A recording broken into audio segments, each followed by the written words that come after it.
السلام علیکم ګرانو کتونکو، زم تفهیم او ما سره زما مرګره شهنشاه موجود دی او مونږ دلته چراټ سیمټ فیکټری مخې ته موجود یو. د چراټ سیمټ فیکټری نن د مقامی علاقه شیخی جبه خشک د دې خلکو راوتی دی او د سیمټ فیکټری ګیراوی کړی دی. چراټ سیمټ فیکټری نه غیر چاپیرا د ګاډو لینونه دي. د ټیم کې ګیټ بند دی. د چراټ سیمټ فیکټری مخې ته ډېر ګڼ تعداد کې پولیس هم حفاظت دپاره ولاړ دي او دې سره سره اسسټنټ کمشنر نوخار، ډي اس پي نوشیره، مقامی چې کوم نو هغوی سره دې ټایم کې مذاکرات شروع دي. بنیادی وجوهات، بنیادی مسله مقامی خلکو سره د فیکټری نه اهل انتظامیه هغه ناروا سلوک دی. مختلف د لیز معاملات دي، د منرل خبرې دي، دلته کې د ماحولیاتو خبرې دي، دلته کې د مقامی خلکو ته چې کوم سهولیات دي هغې حوالې سره خبره ده. دې باندې به مونږ خبره کوو. دلته مقامی زمونږ د میډیا ملګری دی ظاهر شاه صاحب، نو هغوی به د دې نه ډېر زیات خبري د خلکو سره هم راغلي شریک دي. مونږ به دی نه یو څو تپوسونه کوو او د دې په حقله به دی نه معلومات الو. ظاهر شاه تاسو دلته موجود یې؟ جی جی.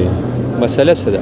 مسله صاحب دا ده چې دوی سره لکه تقریبا ډېر وخت شو دوی سره زمونږ د دې ګټې په حساب باندې لکه لانجه ده که نه. دوی سره څو ځله لکه اوس هم تقریبا شپږ میاشتې مخکې یو ځل مونږ احتجاج وکړو.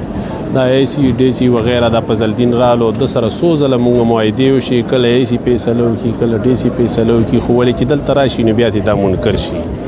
اوس شپږ میاشتې مخکې هم دغسې مونږ راوتي یو، ګیټ مو بند کړی او کیري مو بند کړي او ښه کیري چې کوم ځای نه دی ګټه راکوځي هغې ته کیري وایي، هغه مونږ بند کړي وه. بیا دی رالو په ګټې کوم ځای نه راکوي؟ دا ګټې زمونږ د دغه غر نه پره سر ته غر دی، هغې نه دا ګټې راوړي. غر ختم کړي؟ غر ختم څه کړو چې هغه یو خو پرېږده چې اوس هغه درېیم کلي ته مونږ تخفیق غځوي نو د دې یو را سره لانجه نه ختموي، هغه نوي کې اوس روډونه وباسي. بدل کې تاسو له درکړي سي؟ دې بدل کې سر مونږ ته دغه راکړي دي چې مونږ لاړ شو غریبي دي زمونږ سیټ ته، مونږ خلک لاړ شي اسلام آباد ته، څوک ټیبل مینۍ کوي په هوټلو کې، څوک تنورونه کوي چې دلته راشي. نو مشران مونږ کمیټي جوړه کړې ده صاحب که نه. کمیټۍ والا ووایي چې بی راشئ او 500 روپۍ کور واچوئ، بی غر والا مقدمه ده. بیا کپنۍ سره نو د کپنۍ سره خو د پیسو صاحب څه کمی نشته دی. فضلدین خو کې ګټي او دلته په چندو باندې په کیسونو کې مونږ صاحب ضایع کوو که نه.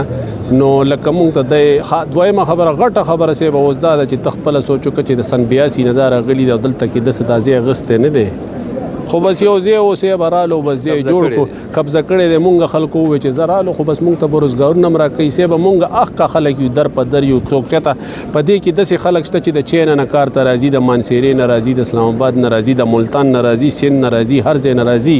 خو ولې د جبه خوش کس دی کې ما ته یو څوک وښیي چې یا پکې چپړاسي دی، یا پکې جارو والا دی، یا پکې سیکورټي ګارډ دی. نو زه خو همیشه دپاره دا سوال کوم چې صاحب په مونږ کې سیکورټي ګارډ هم نشته، چپړاسي هم نشته دی، جارو والا هم نشته دی. اوس دا شیشو پلان چې دا جوړوي نو په دې کې یمکن کسان به چې دا لګي نو دا په سپارښتونو باندې الپران خو پکې لګي، الپران خو پکې لګي. هره طبقه خو صاحب ولې د فضلدین مونږ ته دا خوړلې ده چې دا وچې جبې انشاءالله مالکان خبر دي. مالکانان صاحب دی خو هغه ته اوکې خبر ورکوي چې هر څه بهترین دي، هر څه دله چلو ما هر څه بهتر دي. کېدای شي مالک ښه سړی مونږ لیدلی نه دی، تر نن ورځې مونږ مالک خو بس چې ګورو فضلدین دی، ګورو فضلدین دی. فضلدین نوره مونږ سره د هغه سوتی لپن کوي. نن د دې جلوس اخري دغه بس لکه فیصله دی څه کړې ده؟ چې فیصله خو دی صاحب دا کړې ده، فیصله دی دا کړې ده چې وروره اوس په نن زو مونږ یو مطالبه نه دی، مونږ 4-5 مطالبې دي. مونږ مخکې د ګټې د حساب کتاب چې کینې ګټې د ټن په حساب مونږ ته پیسې راکوه، هغه ټن په حساب هم دی مونږ ته سنیک کیس نه دي راکړي. دی به مونږ ته څومره پیسې راکړي چې مونږ پرې دغه مزدوره او هغه خاورې کې لګیا یو. فضلدین خو په چراټ فیکټری باندې سر دی، د بل پیسه ده، غرونه خرابېږي، علاقه ستاسو کندې کېږي، د دې جوړولو باندې خو به هم پیسې لګي. نو خو صاحب ګوره دا خو اوس دی چې سوچ پکار دی. تر ازاد ما خو تا ته وایي چې مونږ خلکو بل هېڅ وسیله نشته دی. مونږ په هوټلو کې کارونه کوو، ته راشه مونږ د خاورو لټو کورونه جوړ کړو یا لنټري چته جوړ کړو. راځه نن هم زه تا ته 100 کوره ښیم، ټول ډیمیج دي د دې بلاسټینګ په وجه سره. ګرانو کتونکو دا د شیخي او د جبه خشک د دې د مشران دا د 13 وخت نه په مسلسل احتجاج باندې او د دې نه غیر چاپیره د فیکټری د دې نه چې کوم غیر چاپیره علاقه ده نو هغه دې ټایم کې د منجدړو کندرات هغه به ترې نه ښیي او د دې فکرای د وجې نه دا متاثره ده. مستقبل کې به دا علاقه دا د اوسېدو هم قابله نه وي، دغه هم دې خلکو سره یره ده او دغې وجه باندې د دې په بدل کې مقامي خلکو په دې فکرای باندې څه حقوق او هغه حقوق ورکولو کې هم فکري ناکامه ده.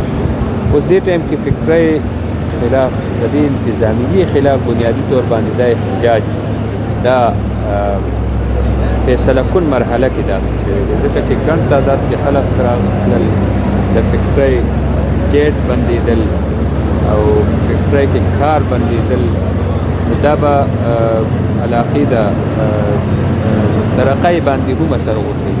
دې سره سره مونږ دلته واورېدل چې د فکرای چې کوم مسلسل دلته کار کوي بغیر اخیستو خرڅولو، هغه تاسو وایي چې مختلفو ځایونو کې کار کوي او هغه یې ادایګي نه ده کړې. دې کې صاحب دوی دومره متنازع ځمکې اغوستې دي، متنازع ځمکې اغوستې دي او هغه روز لرې نه ده چې په هغې باندې به هم دښمنۍ یو بل شروع کېږي که نه.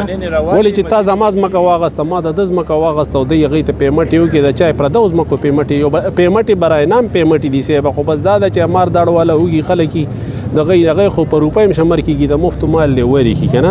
درېیمه خبره صاحب دا ده چې دومره بورونه د اوبو ووالو چې زمونږ په کلو کې اوس اوبه نشته. مونږ په کلي کې چې اوس ته بور وای نو کم سے کم 200 250 300 فټ به وای، هغې کې به هم تا ته 10 منټه ماشین نه چلیږي. درېیمه دا چې سار مونځ ته چته راشه زمونږ کلي ته چې مونږ که لوی دی او که ماشوم دی او که ځوان دی که بوډا دی چې هغه سجدې ته لاړ شي، د سجدې نه واپسۍ کې هغه ټول دغه کې بیا ټوخه د دې دغه د الرجي ټوله الرجي ډسپنسري نشته، دوایي نشته. دا بالکل بنیادي سهولیاتو نه دا غیر چاپیره علاقه دا محرومه ده او دا د کلو خلق چې کم دي هغه خپل حقوق غواړي او هغه حقوق چې بنیادي طور د یو فیکټرۍ په مقامي خلکو باندې حقوق وي. اجازت غواړو د الله په امر. ډېره مننه.